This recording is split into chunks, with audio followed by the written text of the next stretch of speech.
is Jessica Lowe, and I am the founder and the executive director of a nonprofit called Be a Little Too Kind. We provide high quality meals for homeless individuals as well as other essential life-sustaining support. So that's things like hygiene, blankets, coats, that kind of stuff.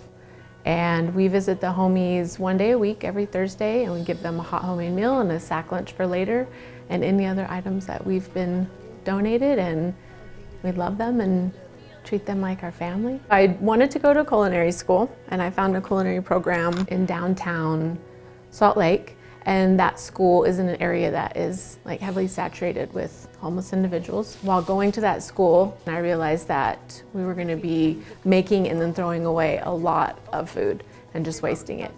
And every day as I would walk back to my truck after class, I'd pass homeless individuals, and I thought, why are we not just giving this food to these people out here who would love it? So I started bringing containers from home and packing my food up, and then on my way back to my truck, I would just pass it out. And it kind of grew from there. Like the very first word out of my mouth was like, hi, my name is Jessica, what's your name? And I stuck out my hand, and it's like that shield of protection that they had just dropped. And I just saw them as like you and me, like my brothers. After school ended, I realized that this was actually the reason that I was meant to go to this particular school in the first place, and why I had felt so strongly about doing it. I had formed so many friendships. It took a little bit of me like accepting that this was gonna be the next big thing, because it was a little bit scary. I've never thought about running a nonprofit or ever imagined that I would run one, so I didn't know anything about it. And it took a little bit of like convincing myself that I can do this, and that's what I was meant to do anyways. So I just shifted the focus more towards food. We decided to visit them just 1 day a week and make it a lot bigger, because we were only doing about 20 meals during school, and now we're doing about 120 meals. Tuesday is usually my shopping day. Wednesday I cook all day. The lunch items are all donated by people. And then Thursday morning is like assembly day, so the meal is prepared hot so that it can go into individual containers and then into coolers to stay really hot.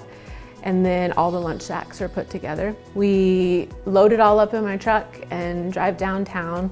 We have a location that we sit at for a couple hours, and we pass the meals out to the homies, and they know to meet us there. I'm so proud of all of the volunteers and donors that helped to make this happen. The first time that I did it, it was really just me.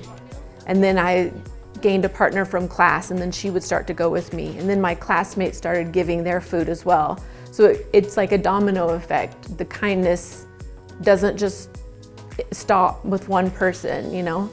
Any big act of kindness starts with somebody doing one small act of kindness. Here we are today with hundreds of volunteers and donors that give. I do want to help these homies remember their worth. I let them know that they're not forgotten. And if bringing them a hot homemade meal each week and giving them a hug and a smile and listening to them talk and joking and laughing with them, if that achieves that, then it's worth it. We don't all have to agree on the same thing or think the same way, but when we're all kind to one another and being respectful of each other's opinions and ideas, that connects us and it makes us stronger as a whole.